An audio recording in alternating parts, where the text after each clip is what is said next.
Hello friends, welcome back to the channel. आज हमारा topic है कंपोनेंट ऑफ ऑपरेटिंग सिस्टम। ये क्वेश्चन कैसे भी आ सकता है आपसे, component of operating system, services of operating system या फंक्शन ऑफ ऑपरेटिंग सिस्टम। इन तीनों में से कोई भी आपसे पूछा जाता है तो आपको ये क्वेश्चन अटेम्प्ट करना है। तो कंपोनेंट बेसिकली होते क्या है? Many modern operating system have the following component. Modern operating system में काफ़ी सारे कंपोनेंट होते हैं, जैसे कि process management, main memory management, file management, input output system management, secondary management, networking, protection system, command interpreter systems.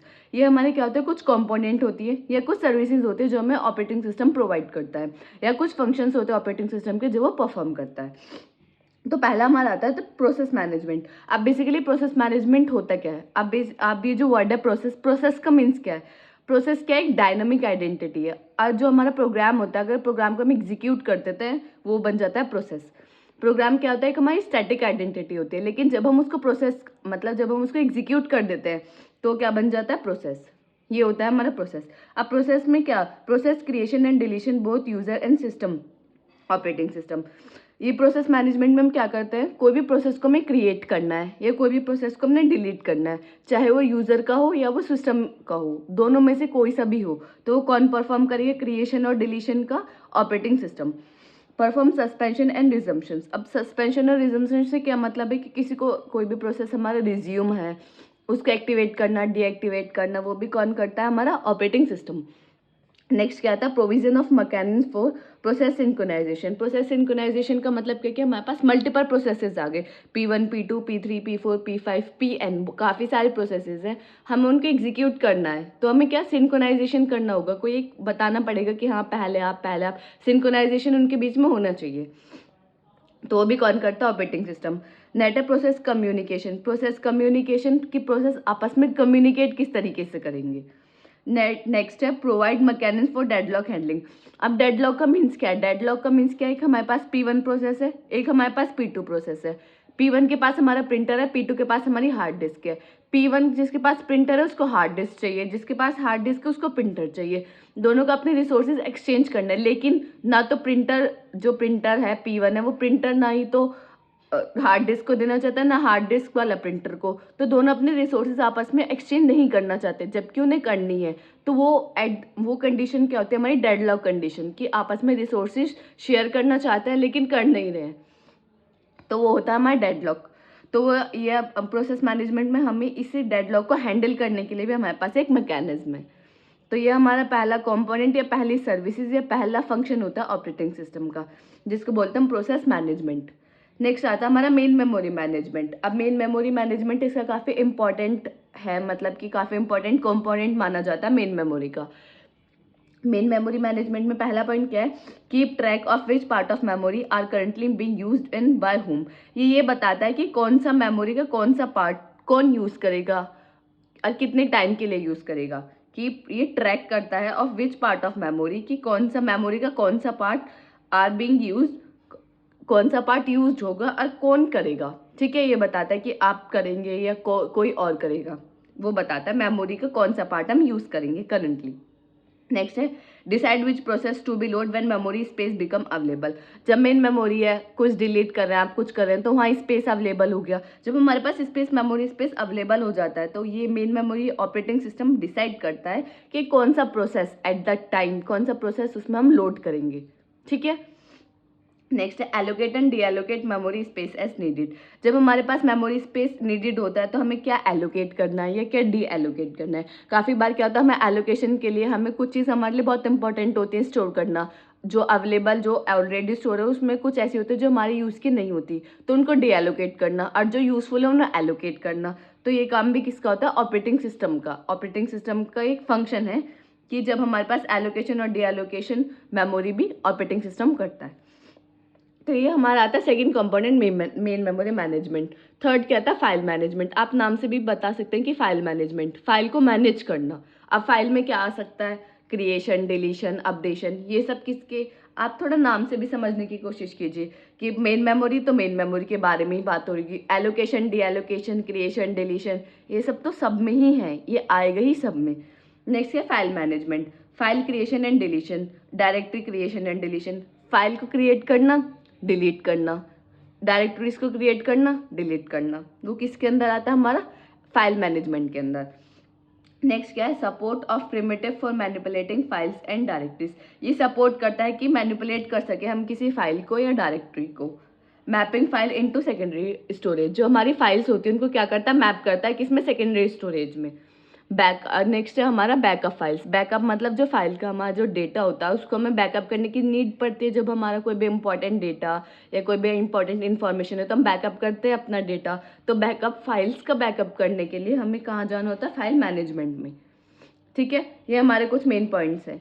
अब next हमारा आता है input output system management. Input output system management, आप इससे नाम से पता लगाइए, इनपुट आउटपुट को मैनेज करना। ठीक है, अब इसमें मेन जो इसका वर्क होता है इनपुट आउटपुट मैनेजमेंट का, वो क्या होता है, it decide the details of input output from users. ये क्या करता है, जो भी हमारी इंफॉर्मेशंस होती हैं, जो इंटरनल इंफॉर्मेशन होती है, वो सिर्फ उनको हाइड कर देता है। जैसे कि आप हार्ड डिस्क नहीं, पेन ड्राइव आप लगाएंगे तो पेन ड्राइव किस तरीके से अंदर वर्क कर रही है, सिर्फ आप उसको एक्सटर्नली कनेक्ट करेंगे तो वो किस तरीके से अंदर वर्क कर रही है वो आपको नहीं दिखाना यूज़र को। सिर्फ यूज़र को क्या पता होना चाहिए कि हमें इसको इस तरीके से अटैच करना है। तो सिर्फ इनपुट आउटपुट सिस्टम मैनेजमेंट में जो डिटेल्स होते हैं, इंटरनल डिटेल्स, वो हाइड की जाती हैं। किससे, यूज़र से। सिर्फ उसको जितनी ज़रूरत है उसको उतना पता होना चाहिए, ज़्यादा इंटरनल डिटेल्स में नहीं जाना उसको। Drivers for specific hardware devices, मतलब ड्राइवर्स चाहिए होते हैं हमें हार्डवेयर डिवाइसेस के लिए। अब जो हमारा ऑपरेटिंग सिस्टम का इंट्रोडक्शन वीडियो है उसमें मैंने डिवाइस ड्राइवर के बारे में बताया है कि जब कर्नल्स और हार्डवेयर्स के बीच में आता है डिवाइस ड्राइवर, डिवाइस कंट्रोलर, और फिर आता है वहाँ प्रिंटर वगैरह, प्रिंटर, पेन ड्राइव, ये सब चीज़ें। तो हमें हार्डवेयर डिवाइसेस के लिए क्या चाहिए, अलग स्पेसिफिक ड्राइवर्स चाहिए उनको यूज़ करने के लिए। A general device driver interface, ये क्या करता है, डिवाइस ड्राइवर के बीच में इंटरफेस का भी वर्क करता है। अब बफर कैशिंग सिस्टम, ये क्या है, एक बफर कैशिंग सिस्टम भी इसको बोलते हैं। इनपुट आउटपुट सिस्टम में आप इसका मेन वर्क समझिए। मेन वर्क इसका सिर्फ ये है कि वो ये इंटरनल डिटेल्स को हाइड करता है, सिर्फ यूज़र को वो दिखाता है जो उसको देखने की ज़रूरत होती है। जैसे मैंने आपको पेन ड्राइव का एग्जाम्पल बताया, तो इसी तरीके से ये वर्क करता है। और डिवाइस ड्राइवर्स हार्डवेयर डिवाइसेस के लिए स्पेसिफिक ड्राइवर्स हमें चाहिए होते हैं उसको यूज़ करने के लिए। ठीक है, नेक्स्ट हमारा टॉपिक आता है secondary storage memory. Secondary storage memory में क्या होता है, पहला आता है फ्री स्पेस मैनेजमेंट। अब जब भी हमारे पास फ्री स्पेस होता, अब ऐसा तो नहीं है स्पेस हमारे पास इतना है, तो हमें स्पेस को मैनेज करने के लिए भी कोई चाहिए। तो सेकेंडरी स्टोरेज मैनेजमेंट हमारे यूज़ होता है कि जब हमारे पास फ्री स्पेस अवेलेबल है तो हमें उसको मैनेज करना है। ठीक है, स्टोरेज एलोकेशन के एलोकेशन कि किसको एलोकेट करना है, कौन सा स्टोरेज किस टाइम करना है, कितना करना है, तो वो सब किसके अंदर आता है, सेकेंडरी स्टोरेज मैनेजमेंट के अंदर। कि सेकेंडरी स्टोरेज में कितना स्टोरेज हमारे पास अवेलेबल है, कितना किसको एलोकेट करना है ये। अब डिस्क शेड्यूलिंग में क्या होता है, डिस्क शेड्यूलिंग में आप ऐसे समझ सकते हैं कि आप हमारे पास हार्ड डिस्क है, हार्ड डिस्क को यूज़ करने के लिए हमारे पास मल्टीपल प्रोसेसेस है, P1 P2 P3 P4 P5 P6, सबको हार्ड डिस्क चाहिए। एट द टाइम आप एक टाइम पे एक ही प्रोसेस को हार्ड डिस्क दे सकते हैं। ऐसा तो नहीं है आप एक साथ सबको देंगे, अगर एक साथ आप सबको देंगे तो कोई भी उसको अच्छे से यूज़ नहीं कर पाएगा। तो एक टाइम पे हमें एक प्रोसेस को देनी है, तो उसकी शेड्यूलिंग करना कि किस हिसाब से, कि पहले मुझे P1 को देनी है, P2 को देनी है, P3 को देनी है, P4 को देनी है, P5 को देनी है, कौन से प्रोसेस को कब देनी है, तो उसको शेड्यूल करना किसके अंदर आता है, डिस्क शेड्यूलिंग के अंदर आता है, जो कि हमारा पार्ट है सेकेंडरी स्टोरेज मैनेजमेंट का। ठीक है, डिस्क शेड्यूलिंग, आप जैसे मैंने इसमें क्या लिखा है, सिर्फ डिस्क शेड्यूलिंग लिखा है, तो आपके 10 नंबर में आता है। अब तो डिस्क शेड्यूलिंग आप हेडिंग बनाए, इसके अंदर सब हेडिंग बनाए, फिर उसको बताएं कि डिस्क शेड्यूलिंग है क्या। डिस्क शेड्यूलिंग हमारा क्या है कि हमें प्रोसेस, हमारे पास जो अगर मल्टीपल प्रोसेसेस है हार्ड डिस्क को यूज़ करने के लिए, तो हमें उनको शेड्यूल करना होता है कि कौन फर्स्ट, कौन सेकेंड, कौन थर्ड, और कितने टाइम के लिए उनको शेड्यूल करना डिस्क शेड्यूलिंग बोलते हैं। नेक्स्ट आता है हमारा नेटवर्किंग। नेटवर्किंग हमारा क्या होता है, नेटवर्किंग को हम डिस्ट्रीब्यूटेड सिस्टम भी बोलते हैं। डिस्ट्रीब्यूटेड सिस्टम क्यों, uh distributed system provide user access to various system resources. इसमें क्या होता है, बहुत जो हमारे मल्टीपल यूजर्स हैं वो डिफरेंट रिसोर्सेज को यूज़ कर सकते हैं। अब नेटवर्किंग तो इस तरीके से होती है, एक जगह तो नेटवर्क इस्टेब्लिश नहीं होता, डिस्ट्रीब्यूटिव नेटवर्किंग होती है। तो क्या होता है डिस्ट्रीब्यूटेड सिस्टम में, इसमें क्या होता है, जो यूज़र है वो वेरियस रिसोर्सेज को यूज़ कर सकता है। कंप्यूटेशन स्पीड अप, जब आप एक टाइम पे वेरियस रिसोर्सेज को मल्टीपल यूजर्स कर पा रहे हैं तो क्या होगा, उसकी स्पीड बढ़ेगी, स्पीड ऑलरेडी इंक्रीज होगी। ठीक है, increase data availability, data availability हमारी इंक्रीज, कम डेटा अवेलेबिलिटी, हमें इजीली डेटा मिल जाएगा जब आपके मल्टीपल यूजर्स कर रहे हैं तो इजीली हमें डेटा, हमें पता है कि हमारा डेटा यहाँ हमें मिलेगा तो हम इधर उधर नहीं जाएंगे, हमें पता है वहाँ मिलेगा तो हम डायरेक्ट वहीं जाएंगे अपने डेटा को लेने के लिए। नेक्स्ट है इनहेंस रिलायबिलिटी, रिलायबिलिटी को इनहेंस करता है। नेक्स्ट हमारा प्रोटेक्शन सिस्टम एंड सिक्योरिटी। अब आप इसके नाम से समझ सकते हैं प्रोटेक्शन एंड सिक्योरिटी मतलब कि हमें किस यूज़र को कितना ऑथेंटिकेट करना है, कि कौन से यूज़र को हमें कितनी उसको देनी है, पावर कितनी देनी है कि वो कितने टाइम तक कितना यूज़ कर सके, किस किस चीज़ को एक्सेस कर सके। तो किसके अंदर आता है, प्रोटेक्शन एंड सिस्टम के। ये पहला इसमें पॉइंट है distinguish between authorize and unauthorize users. ये क्या करता है, डिस्टिंग्विश करता है कि डिफ्रेंशिएट करता है कि ऑथराइज यूजर्स कौन है, अनऑथराइज यूजर्स कौन है। ऑथराइज यूजर जो होगा उसके पास ज़्यादा पावर होगी, उसके पास ज़्यादा एक्सेस होगा हर चीज़ का। अनऑथराइज यूजर्स का है उसके पास कम एक्सेस होगा, उसके पास ऑथेंटिकेशन नहीं होगी। तो ये उनको डिस्टिंग्विश करता है कि हाँ ये मेरे पास ऑथेंटिकेट यूजर्स है, ये अनऑथेंटिकेट है। Specify the control to be imposed. ये क्या करता है, स्पेसिफाई करता है control. Provide a mean of enforcement. ये क्या करता है, एक हमें प्रोवाइड करता है इन्फोर्समेंट। ठीक है, ये हमारा प्रोटेक्शन सिस्टम एंड सिक्योरिटी। आप इसमें बेसिकली बस यही बता सकते हैं कि मैं प्रोटेक्शन एंड सिक्योरिटी के बारे में लिख सकते हैं कि ऑथराइज एंड अनऑथराइज में हम इसमें डिस्टिंग्विश कर सकते हैं कि हमारे कौन से यूजर्स ऑथेंटिकेट हैं, कौन से अनऑथेंटिकेट है।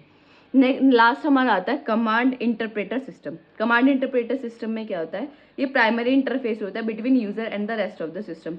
यूजर और रेस्ट ऑफ द जो हमारे रेस्ट ऑफ द सिस्टम्स हैं उनके बीच में क्या करता है, ये इंटरफेस का काम करता है। ठीक है, एक यहाँ है, ये हमारे यूजर्स है और ये हमारा कोई भी सिस्टम आप मान लें, ये हमारा सिस्टम S1 है। तो उन दोनों के बीच में जो इंटरफेस का काम करेगा वो कौन करेगा, कमांड इंटरप्रेटर सिस्टम। नेक्स्ट है activate system call. System call जो ये आपका एक अलग टॉपिक है जो आने वाली वीडियो में आएगा पूरा अच्छे से। तो बस आप इतना समझिए कि एक्टिवेट करता है ये सिस्टम कॉल को। ये इसके वेरियस कंपोनेंट मान लें, आप सर्विसेज मान लें या इसके फंक्शंस मान लें। तो 10 नंबर में कभी भी एक क्वेश्चन आता है तो आप इसको अच्छे से लिख दें। से इनके जो जो ये मैंने बताया जैसे सिंक्रोनाइजेशन हो गया, डेडलॉक हो गया, तो इनको थोड़ा हाईलाइट करके थोड़ा अच्छे से लिख दें। जो जो मैंने बताया कि डेडलॉक इस तरीके से होता है, थोड़ा डायग्राम का यूज़ करें क्योंकि थ्योरेटिकल सब्जेक्ट है तो इसमें डायग्राम बहुत इंपॉर्टेंट है। तो अगर आपका कंपोनेंट सर्विसेज या फंक्शन है तो आपको यही सारे पॉइंट्स अच्छे से एक्सप्लेन करके आने हैं। अगर आपको कोई डाउट हो तो आप कमेंट सेक्शन में पूछ सकते हैं। अगर आपकी वीडियो अच्छी लगे तो लाइक, कमेंट, शेयर करना ना भूलें। Thank you for watching this video.